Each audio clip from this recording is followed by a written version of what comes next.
Hey guys, so we got a lot of projects to do on the Volvo truck. Well, not a lot of projects. I mean, really, a lot of them are kind of meaningless, just stuff personally that I want to do. But there are a few major things that we need to address that we briefly talked about already. And one of those is the air conditioning. Of course, the electrical draw. I think I've kind of determined what that may be. We're just going to have to do some testing on that. Um, I want to go ahead and pull all the batteries out of the truck. There's bus bars that go between. It's got 4 batteries. I'll show you all that later. There's bus bars that go between all the batteries, and they kind of dirty, and we need to clean all those up. And then the cabling on the batteries also, the way it connects to the batteries, we need to change that configuration. We're going to talk more about that as we get to that project. But I wanted to get started right off the get-go on addressing the air conditioning, because here in South Texas, I mean, it's hot. Even though we're in February, which I say that jokingly because today is 60 degrees and beautiful, and tomorrow is supposed to be horribly rainy, and by tomorrow night, I believe, or maybe the next night, we're supposed to be back down in the 20s again. So flip a coin, wait for the next day. The weather will change here in South Texas. But anyways, the air conditioning. We need to start going ahead and checking the air conditioning out and see if we can figure out what the problem is. So we're just going to do a simple hook up some gauges to it and see what's in the system today. So anyways, we'll get started. Get the hood popped here. Like I say, this truck does have one heck of a moose bumper. It's a moose bumper. Legitimately, it's a moose bumper. The truck was registered and titled in Alaska. It does have Alaska plates on it right now, and I will get those back to you, Brian. I'm going to send Brian back the plates because I figured he might want them for a keepsake or something. I mean, they are Alaska. But anyways, one heck of a bumper, guys, on this truck. The bumper weighs way more than the hood does, by the way. It's pretty simple. Anyway, let's get flipped around here. I'm going to grab the AC gauges right quick. We'll get them hooked up, and we'll see what's in the system.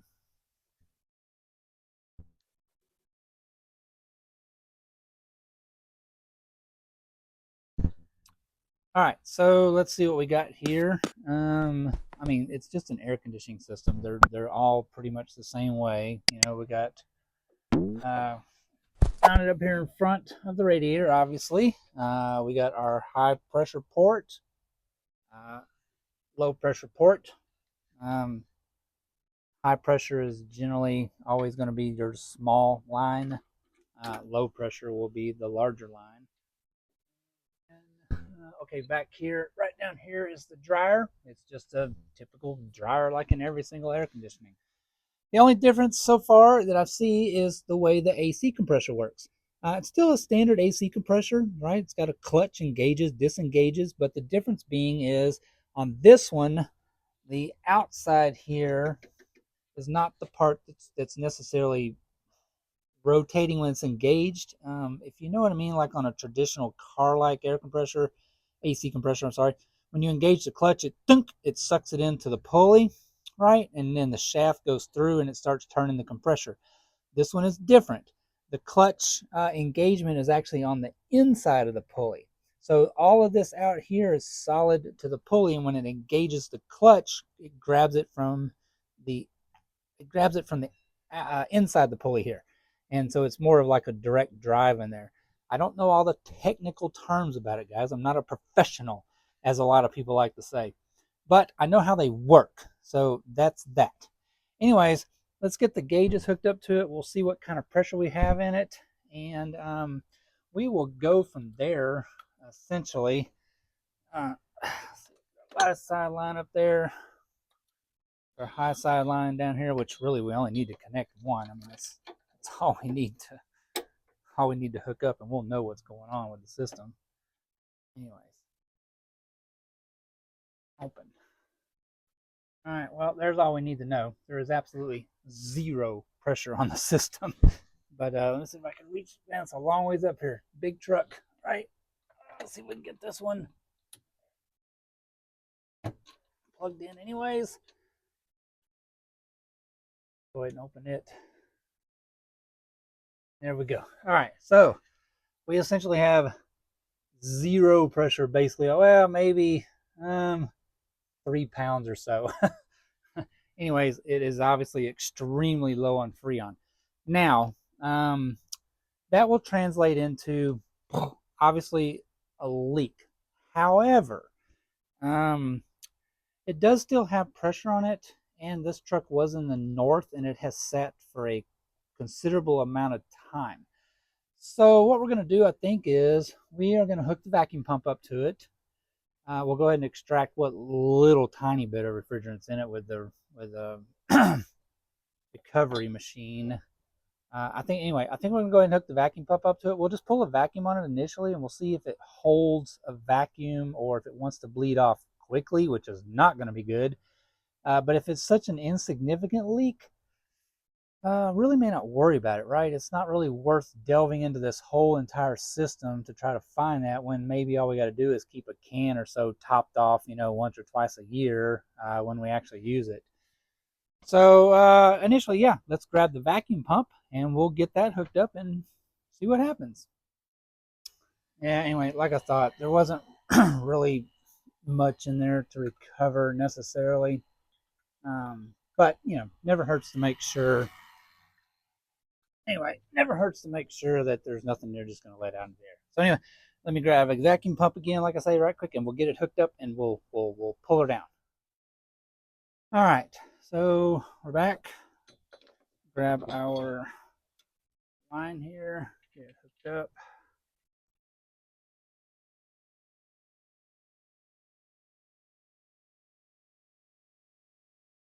Got a good connection there. We don't want to kill it, but we want to make sure it's snug with the O-ring in there. All right. So anyway, let's pull it down right quick and see what happens.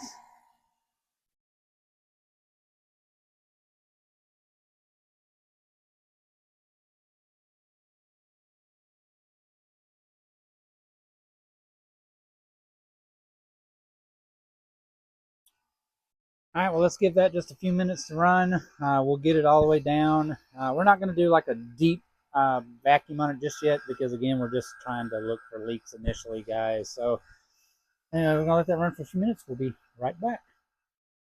Well, while we're letting that sit for a few minutes, we're going to do another little maintenance thing right quick while we're just waiting. Fun fact, you'll notice I'm wearing gloves because I have anti-seize out. I'm actually allergic to anti-seize. So there you go. Fun fact. Anyways, this bumper is held on. Well, it has this big pin right here that slips down through this bracket. But once you get it up there and slide the pin through it, it has these lockdown bolts that come in from the bottom. Anyway, we're going to lube up those threads pretty good because, like I say, they're getting all rusty and we don't want to end up getting them stuck in there and galled up or whatever. So had to break out the glove. I found that out the hard way, guys. I've never been allergic to anything ever in my life, really. And I do work in the oil field, and I have used anti-seize forever. But anyways, here recently, I got into a bout of it on my hands, and something happened. Anyways, I ended up, my throat ended up swelling up. And it wasn't nothing where I was like choking to death or anything like that. But anyways, after some experimenting, I figured out it was anti-seize. I still use the stuff. Anyways, got those done. So we're going to let this sit here now for a few minutes with a vacuum on it. And we'll see if it holds like that. We'll give it about 5-10 minutes and see what happens. Well, I got distracted on something else, so it's actually about an hour later, and boom, look at that, still holding a vacuum. So I got the Freon out here.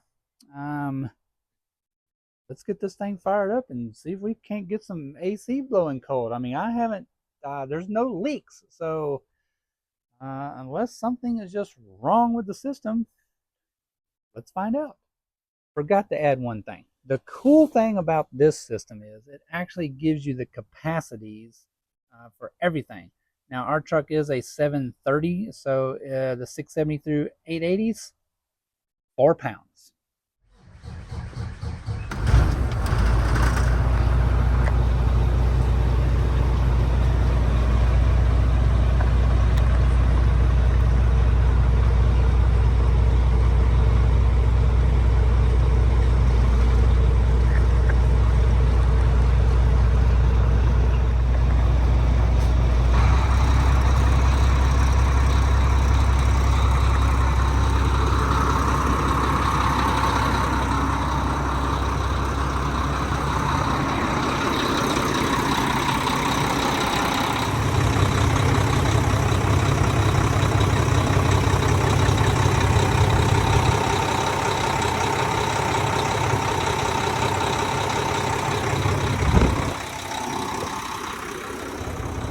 There we go. So we'll just take it down to 10.9 and have 4 pounds in it.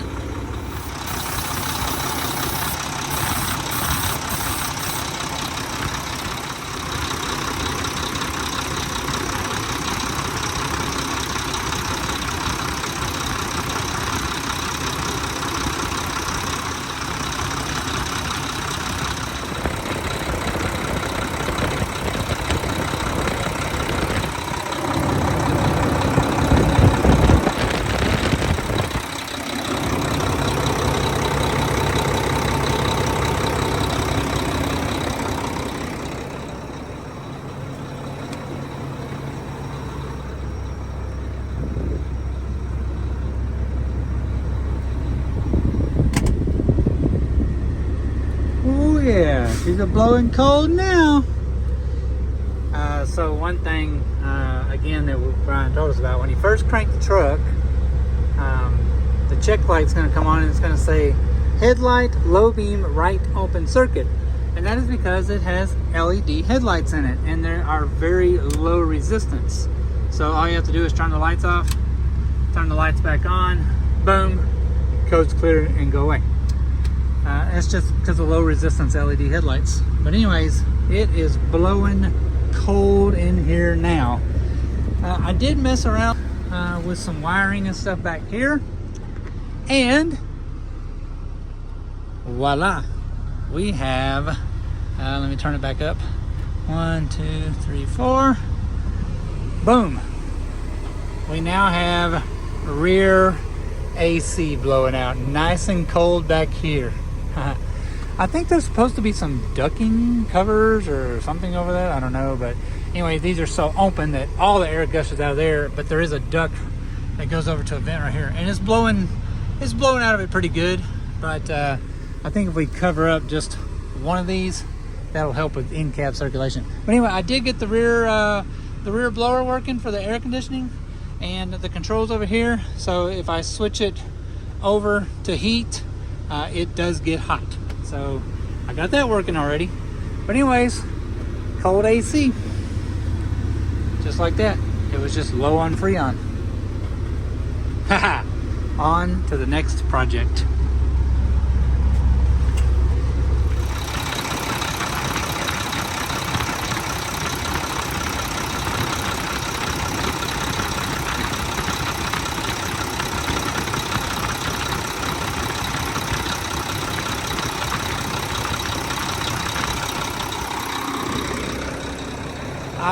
Sorry, these things are noisy, guys. Sorry. I did forget to add one thing. You'll notice that the air conditioning compressor is cycling a lot. Okay, I'm fixing to show you. I'm sure there is. God dang, it's cold in here now. Let's turn that down a little bit. I'll turn the rear one off.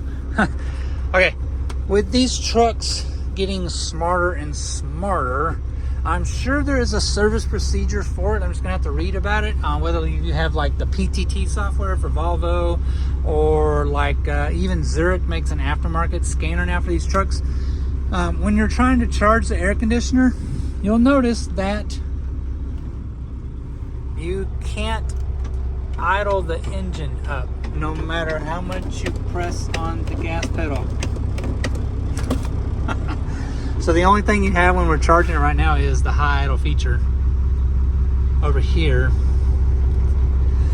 So, anyways, So I may have to top the AC off a little bit more because you know we can only get it to 800 RPM. So again, I'm sure there's a service procedure for charging these through PTT or something where you can actually idle the truck up to around 900 1,000 RPM, so you can like copy basically like cruising down the highway. Because it's idling so low right now, so the air conditioning compressor wants to just cycle on and off. It won't hold it down on the low side, so we can finish charging it. But we do have 4 pounds in it, so it may work just fine once we get going down the highway and get the RPM set, and it may not cycle quite as much. But I mean, it's cold. It is cold. So that's nice. Anyway, I forgot to add that in there, but anyway, that's the only thing we've ran into so far on working on the air conditioning on this. That is a little different than what I'm normally used to, because like even in the motorhome, when I fixed the AC in there, it has a high idle feature. You just engage the cruise control while you're parked and it will idle the engine up, and then you can bump the RPM up to where you want it so that it will fast idle. And we had to do that when we were charging that system too, because the idle was so low I couldn't get it to stop cycling. But anyway, enough of that. The air conditioning in the truck is fine. There are no leaks in it. All we have to do is charge it back up. And again, even by the end of summer or whatever, if I have to add like a single can or so of Freon, it's not worth the hassle of going through all these systems to find a leak, because it's not that bad. I mean, it held a vacuum for over an hour. So, it's got to be pretty good. Anyway, that's that. I just wanted to add that in there before we get out here, and we end this with the first project on the Volvo VNL 730. Check.